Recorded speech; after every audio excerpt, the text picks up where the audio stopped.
C2, nuestro enfoque tenía mucho que ver con la empresa. Y la empresa tiene sus particularidades que se parecen mucho a muchas de las cosas que habéis comentado y también tiene que ver con la disponibilidad de los datos, pero la gran pregunta que nos hacíamos es, oye, yo como individuo puedo o tengo que tomar ciertas decisiones, pero yo como empresa también. Y a lo mejor no necesito estrictamente los mismos datos que un individuo. Lógicamente necesitaré los mismos y algunos más, ¿vale? Un poco jugando con eso, teníamos casos muy concretos, ¿no? Y preguntas muy concretas un poco que llevan a las empresas a no saber en qué momentos tienen que tomar ciertas decisiones de muy diverso tipo. ¿Cuándo reactivo mi negocio? ¿Cuándo reactivo una oficina? ¿Cuándo reactivo cierta parte o cierto sector de mi actividad económica, ¿no? Y de igual manera que con los datos médicos, lo que sería de muchísimo valor es tener un verdadero acceso a datos económicos reales, que me intenten, o sea, que me acerquen el data para entender y para tener una herramienta sobre la que pivotar mis modelos para decidir en qué momento tengo que tomar ciertas decisiones.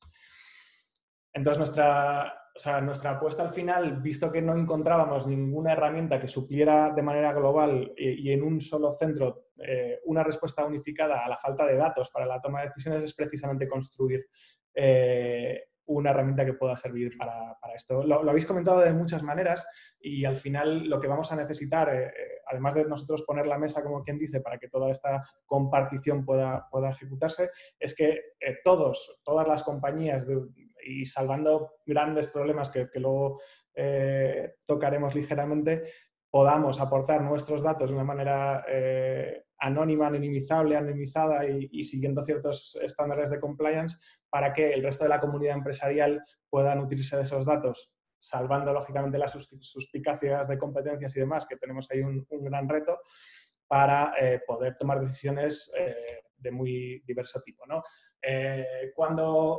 ¿Y dónde se está reactivando qué tipo de actividad económica, ¿no? O sea, si hemos hablado mucho del mundo del travel, no en qué momento solo desde un punto de vista médico tiene sentido que yo vuelva a abrir un destino, por ejemplo, dentro de una compañía de vuelos o de viajes o similar, porque a lo mejor desde un punto de vista médico ya va teniendo sentido lo que estabais comentando, ¿no? Todos esos niveles de riesgos geográficos están ya a un nivel tolerable para aceptar, pero a lo mejor la actividad económica no es suficiente para sustentar ciertos modelos de negocio, ¿no? Porque empiezan a aparecer muchísimas relaciones cruzadas que no tenemos mapeadas y a lo mejor yo puedo llevar un avión, pero a lo mejor allí todavía no tengo cierta actividad que necesito para que la gente que viaja pues tenga cubiertas sus necesidades, ¿no?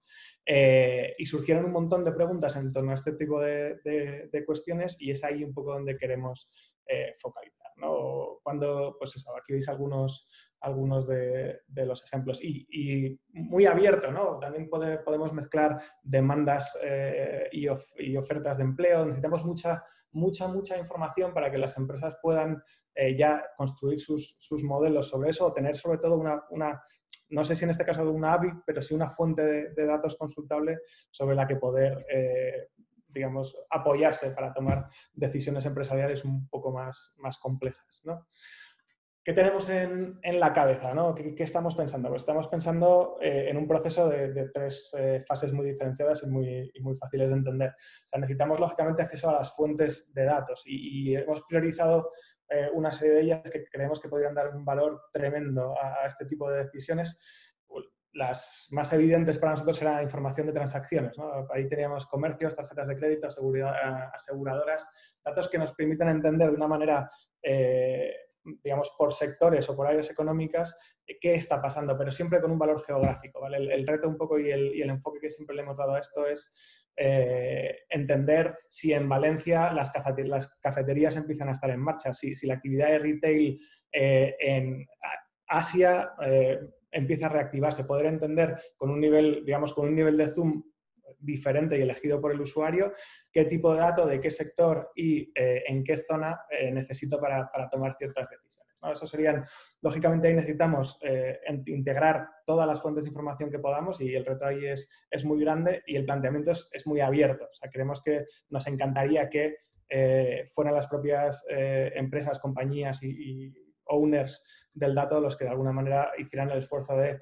aportarlo salvando pues, un gran reto que lógicamente van a tener de compliance, de protección de datos y demás, y de procesos de anonimización bueno, que son complicados también. Después, el segundo pilar sería la base técnica para que esto sea sensato.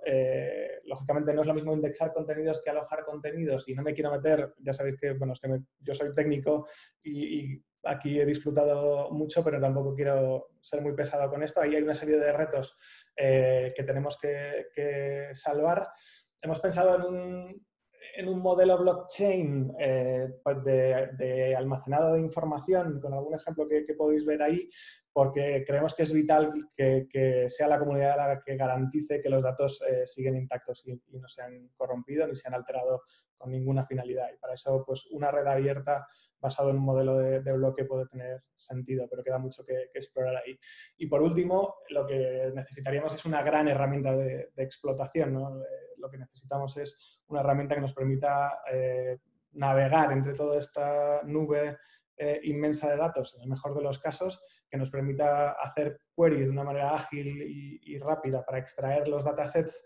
Al final lo que acabaríamos localizando con una herramienta como esta son en una primera instancia, ¿no? Datasets dispersos con estructuras no normalizadas que lógicamente requerían un primer nivel de datos. Lo que nos encantaría es que, digamos, que la plataforma consiguiera suficiente energía y suficiente dedicación como para que luego tú pudiera tener un equipo de gente en un trabajo de normalización que permita ya no solo a las compañías que ya tienen o que pueden tener acceso a un equipo de data para hacer este tipo de análisis y conclusiones, sino que luego podemos meter una capa cualitativa por encima de la cuantitativa que ayude a sectores más pyme o más pequeña empresa a tomar decisiones sin necesidad de entender el bruto de los datos, ¿vale? Hay un reto ahí muy, muy importante. Carlos. Carlos. Sí, ya estoy, perdona, que estaba desilenciando el micrófono. Gracias, Gedeón. Entonces, bueno, lo que estábamos viendo es para ver cómo podemos llevar esto a la práctica, porque una de las cosas que nos preocupa es que, como es relativamente ambicioso, que lleve más tiempo montarlo que la crisis que pretende resolver. Entonces, ¿cómo podemos encontrar ciertos atajos para que esto sea una realidad a la mayor brevedad posible? Entonces, hay oportunidades y riesgos. La parte buena, y este evento es una demostración más de ello, es que ahora mismo la actitud en general de todo el mundo hacia colaborar y participar es alta. Entonces, cualquiera, en general, el ser humano en promedio es bueno. Cualquiera que ahora pueda sentirse útil, pues yo creo que podría dar ese paso hacia adelante, a lo cual nos ayudaría.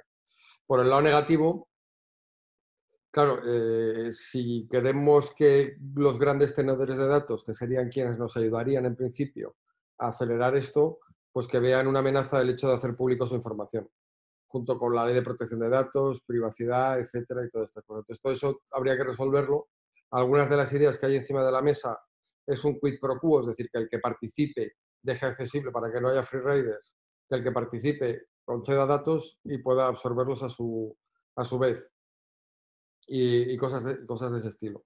Pero vamos, como decía antes, la parte más esencial es intentar encontrar el atajo de que esto sea lo más rápido posible. Y para ello, Gedeón, si pasas de página, entonces, lo que decía, necesitamos un conjunto mínimo de datos para poder empezar con esto. Entonces, lo ideal es ahora mismo contactar, bueno, pues el sueño húmedo del grupo es o una empresa de tarjetas de crédito o similar, alguien que de verdad tenga algo. Pero lo importante es tener información granular. La otra es panelistas, que yo creo que también hay una oportunidad enorme, quid pro quo de panelistas, que dices, yo soy panelista de Teleco y sé que mi actividad está bien, mal o regular, pero no sé si se ha reactivado la de retail o la de otro tipo de suministros. Entonces, información cruzada entre o bien panelistas o bien grandes tenedores de datos tipo tarjetas de crédito, bancos, etcétera y tal, y buscar un sponsor que podría ser o bien el tenedor de datos o bien alguien, un tercero, que promueva la homogeneización y el contacto con todos estos para tener un MVP técnico lo antes posible y de forma sencilla y ligera. Entonces, aunque es relativamente ambicioso, si nos tomamos con determinación contactar a los, que yo creo que no es tan difícil, hacer un screening de los principales tenedores de datos y buscar quién está más por la labor, yo creo que podríamos tener algo muy, muy valioso y que además sería sostenible en el tiempo, digo, porque esto nos vale para ahora, pero tener un indicador por sector y distrito censal de actividad creo que es la bomba. Gracias, Carlos. Pues más o menos hasta aquí hemos llegado. El análisis, no hemos querido plagar esto de mucha información. Tenemos algunas visiones un poquito más profundas, sobre todo de lo que sería o cómo podrían ser modelos de taxonomía que pudieran ayudarnos a navegar todo este universo de datos, que puede ser algo relativamente complicado. Y nada, aparte de eso, pues agradecer a nuestro grupo toda la colaboración y todas esas discusiones. Es una pena porque ha habido una segunda idea que se ha quedado un poquito, que de alguna manera se apoya sobre esta y tiene que ver más con aprovechar esta información para, digamos, compartir assets más tangibles que también podemos explorar. Y bueno, pues ahí hemos estado 3 días como todos echando mucha energía y la verdad es que yo tremendamente contento con el resultado. O sea, queda todo lo difícil viene ahora. Un sprint es la primera parte de todo esto, pero ahora tenemos que luchar por hacer un poco realidad todo esto, todos estos gérmenes que hemos conseguido poner en marcha, ¿no? Muchísimas gracias a todos y a mi grupo en especial.